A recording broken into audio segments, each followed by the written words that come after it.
Royal Highness Prince Charles, who can trace his ancestry back to Romania's dark and distant past. The genealogy shows that I'm descended from Vlad the Impaler, you see.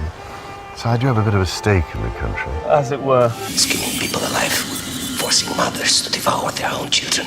According to your own census, you killed over 100,000 people. Forgeries and lies. Do you deny that you murdered your own people? Those who broke the law were punished. What do you see as the biggest challenges in conservation? The growing human population. Because where we are, there's nothing else. And do you have views about what should be done about that? Can't you guess? We've got to stabilize the population. When I was born, there were so what's wrong with the population? I mean, with too many people. That's why we have global warming. We have global warming because too many people are using too much stuff. Back in 1997, when Ted Turner announced his historic support for the United Nations, no one could have known how the foundation would evolve and what its role would be. Today, we know that Ted Turner has delivered beyond anyone's best hopes. The UN Foundation has become the United Nations' best friend. The negative impact of population growth on all of our planetary ecosystems is becoming appallingly evident. New World Order, Mr. Rothschild? What? New World Order? Depopulation? Oh, listen, who are you? Genocide?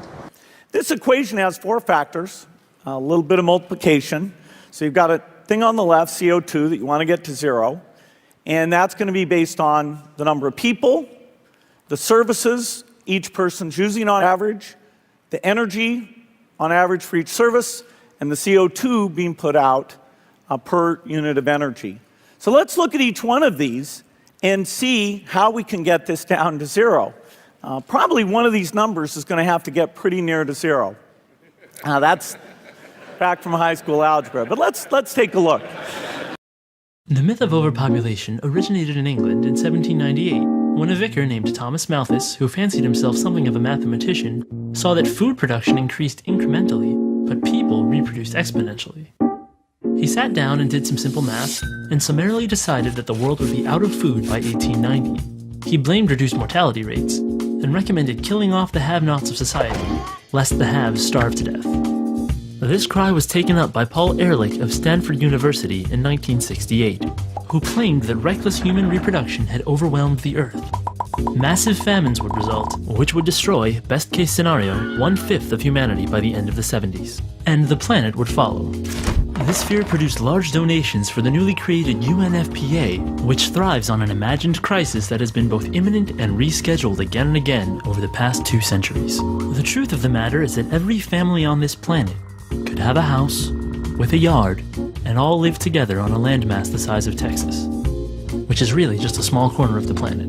The population of Earth will peak in 30 years, and then start to go back down. We're not overpopulated. Do the math.